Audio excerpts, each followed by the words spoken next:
Not the type of ball we want to play. Got to score more than 10 points against an outfit like that. And so, you can look at it from a lot of angles. The bottom line is junior varsity is not good enough. We got to own that. But we also got to look at what it is we need to do different. We're not going to continue to do the same things and hope for a different result.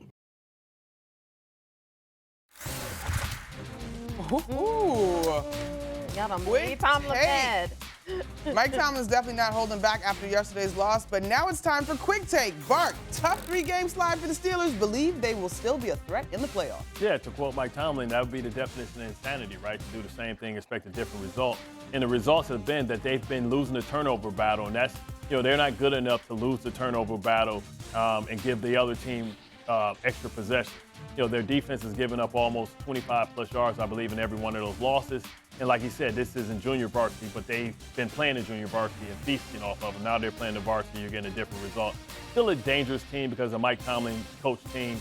But, I believe that, they're probably going to be one and done again, which has kind of been a reoccurring theme for Mike Tomlin in his recent years as a coach for the Pittsburgh. Sometimes you catch a little losing streak and it kind of wakes you up, though, yeah? Yeah, or you get or beat you to sleep. Okay, one or the other. Go night-night glass joke. I'm trying to be optimistic. It's still the holidays, right? New Year resolution for the Steelers. Stop turning the ball over. All right, here we go. Let's keep it moving. The Ravens were unstoppable yesterday against the Texans, winning 31-2. Lamar Jackson, he didn't even play in the fourth quarter, but still had 3 touchdowns, 2 in the air and 1 on a 48-yard run. And to top it all off, the cherry on top, Lamar broke the career rushing records for quarterbacks, surpassing Michael Vick. Now, that brings us to the most valuable player race. It is getting toasty in terms of MVP competition. Lamar Jackson now leads the league in QBR and total touchdowns with 43. That's +6 over Josh Allen. After his performance last night, Jackson has narrowed the gap on Allen in the MVP odds, according to ESPN Bet. All right, so that then leads our astute panelists to the conversation. And Hawk, we're going to start with you. Would winning the MVP this year mean more to Lamar or Josh Allen? I'm going to say Lamar. Here's why I say Lamar means more. Because if Lamar wins his 3rd MVP in only 4 completed seasons, he is a first ballot Hall of Famer. Now, you can already not tell the NFL story without Lamar Jackson, but this will solidify it on a whole different level that because of what he is a threat from the passing game and the run game, like a quarterback we've never seen, his maturation and development in the pass game in this season is what really sets him apart. And yeah, he will always be judged on his ability to win a Super Bowl. And he set that standard for himself the night he was drafted. But the reality is, if he wins 3 Super Bowls or 3 MVPs, he is in a class that only the best NFL players in history are in. And the reality is, there's not a single player under the age of 35 years old, not named Patrick Mahomes, who has won a Super Bowl. So to put that in context, again, I just think this will solidify Lamar Jackson as a first ballot Hall of Famer. Is it my turn? I love all the note-taking today. Hawk, let me just compliment you. Your lighting looks phenomenal. Love the camera. Here's why you are completely wrong, though. It is without a doubt Josh Allen. Because when I look at these, you look at Mahomes, Josh Allen, Lamar, Joe Burrow. In any order, those are the 4 best quarterbacks we have in the game right now. Patrick Mahomes has won Super Bowls, right? Lamar Jackson has won MVPs. Joe Burrow can say, hey, you know what? I went to Arrowhead and I beat Patrick Mahomes en route to the Super Bowl. What does Josh Allen have? We know based on his play that he is one of the best quarterbacks we have. Every year, there's a point, I'm old enough to remember when people thought, hey, that Josh Allen guy, yeah, he's going to be the one to unseat Patrick Mahomes. He's coming. Patrick has to look over his shoulder because Josh is coming right behind him. And so far, that hasn't happened. You want to say blame 13 seconds or not. Either way, Josh, when he turns around and looks in that case, you got a nice display behind you, Hawk. When Josh Allen turns around, there's no MVPs, there's no Super Bowls, and yet he is one of the best we have in the game. So this 100% is about Josh Allen showing the world, like, yes, I'm the best quarterback we have. I've had the best season, and the MVP would be most important to him. Lamar's already done that, been that, has proven, hey, everything you thought I couldn't do, I've done that. The only thing I haven't done is get to a Super Bowl. That's where his mind is. First of all, is that green screen right there? Is those real footballs, man? These real game balls, baby. This is... Yeah, man. That's Okay. real. Okay. No, We you break back the fourth wall on you, baby. No, you back there like the Matrix, man. You got the best technology in the world, man. This camera is He like- crazy, Hawk. It's nice. He like Gene Hackman right there. Yeah, you can see the red undertones in his skin and everything. But first of all, I want to thank Monica for saying astute. You know, it's the first time I've been called a student in a long time. Right? Yes. So I appreciate that. But I think it means more to Josh Allen, right? To everything that Kimberly said, right? Because he's looking for validation, right? He's won games, and people are going to argue that, you know, he plays in the weakest division in all of football. So, of course, you can get to the playoffs, and you've won some playoff games, but you've come up short when you've been tested. Joe Burrow came into your house and was able to send you home. Patrick Mahomes, we thought, oh, man, all they have to do is host at home in that Orchard Park, you know, crazy environment, and he came up short again. And I know a lot of that we can't blame on Josh Allen, but we understand that the wins and losses in playoffs, you know, go to it. That's more of a quarterback record than it is the rest of the team. So it's important for him because I think, you know, I think the NFL wants to give him a MVP because he's been so excellent, but he's just not been as good as Lamar Jackson. If Lamar Jackson cared about it, he would have been stat stuffing, you know, late in that game yesterday. That lets him know that in Baltimore, unlike, you know, Buffalo, you're measured by the Super Bowls that you win. You talk about a proud organization that's hasn't been in existence, you know, for 30 years. And yet they have 2 Super Bowls, and they've been a contender for the majority of their existence.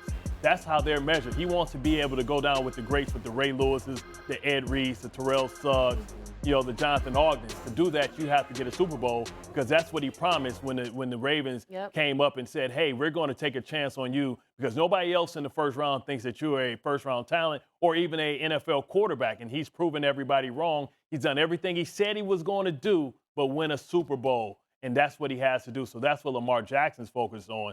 You know, the Bills don't know anything about winning titles. It's wonderful, camera. Can I just say, when this season ends, and if Lamar Jackson does not have a Lombardi trophy, people will look at that and say, well, Lamar, this was a failure of a season because he didn't get to that ultimate goal. Josh Allen ends the season with an MVP, and it's like. So that's where I was actually about to go, Hawk, because I was going to ask you guys, how much, and this is a banned word on ATH, I apologize, but when we talk about the narrative and the arc of the career that we will reflect on from these guys, obviously both of them would swap an MVP trophy out for a Super Bowl title. But how much of it will be, to Hawk's point, and what we talked about in the first hour, Kmart, in terms of vindicating all of the noise that was around Lamar Jackson, so put him in this elite group. So having stood in front of Lamar at the NFL Combine, when he's talking to prospects, he's talking to reporters, and you have reporters asking him, are you sure you can be an NFL quarterback? Like, why don't you want to be a wide receiver? Why don't you want to be a running back? Like, that's been the narrative his entire career. Yeah. Another MVP does not dispel what everybody thought about him from the beginning. What changes, what completely, Lamar can kick his feet up when he wins a Super Bowl. Yeah. Because at that point, he can say, aha. Well, duh. We know that. But Lamar Jackson is judged differently than any other quarterback in the NFL from jump. Now, Josh Allen had his critics, too. That's why he failed, because people thought at Wyoming, could he be a great quarterback, in his inaccuracy early on in his career, going out to make the trade for Diggs. But Lamar Jackson is judged so much more differently than other people. And there's no need for us to go into the undertones about why he's judged like that. But he's answered every test. And the test that he didn't answer so far was that he can be effective and dangerous from the pocket. Mm-hmm. And I thought last year when they played Kansas City, he fought that. He wanted to prove that he can win from, and there was opportunities for him to run, and he didn't run because I felt like he was fighting that. This year, he's comfortable in his own skin. He doesn't care what everybody's saying. He's not listening to the outside noise, so he's locked in. So I'm excited to see what he does in the postseason, because that's the biggest knock. Like LeBron had early in his career when he didn't win and he came up short in the playoffs. I think Lamar Jackson learned what the playoffs are all about and how he has to be able to perform at a high level in the postseason. I have no doubt that all Lamar wants to do is win a Super Bowl. I have no doubt that all Josh Allen wants to do is to win a Super Bowl. But I think winning an MVP this year would dispel some of those moments you talked about, Kimberly, because of the way he's played this season. He's won an MVP this year, or will win an MVP this year, because of what he is as a passer, while also still remaining true to himself and rushing for nearly 1,000 yards on a team with a running back who will also be in the Hall of Fame. So I do think that's special. And I think as you talk about the narrative with Lamar Jackson is, if he wins another MVP, there won't be a single thing that you could say about him that will have That's any not true. kind of validity. That's not true. And at every piece. I mean, the reality is, as a player, yeah, you can always talk about whether or not he wins a Super Bowl. We get that. We understand that. Every quarterback is judged by that measure. But at the same time, he even signed a new contract 2 years ago. And there are teams right now scouring earth to try to find a quarterback and said that they weren't interested. And also, why would you pay him his money? And he responds to getting a blockbuster contract after representing himself with his two best seasons and back-to-back MVPs. I do think that that kind of seals the deal on whatever narrative is around Lamar Jackson for the remainder of his career. But remember when Lamar was up and he was up for trade debate, nobody wanted to even offer anything for Lamar Jackson, which lets you know that they thought he was an athlete, not a quarterback. And Lamar represents something that Josh Allen doesn't, even though they have similar skill sets.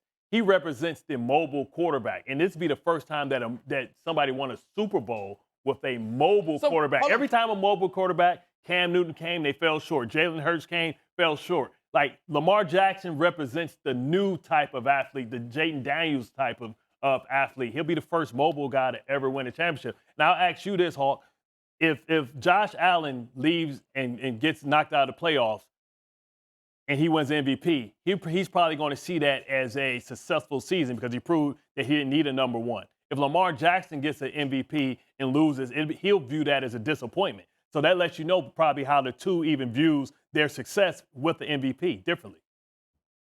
I agree. What I'm saying is I don't believe that the MVP is more important to Lamar Jackson than any more than I believe the MVP is more important to Josh Allen than a Super Bowl championship. Right. I'm talking about what is more important for their legacy. Yeah. I think for Lamar Jackson, it will mean more at this stage than Josh Allen because Josh Allen will always be in that category, which people have always put him in there, even with the lack of Super Bowls and the lack of MVPs.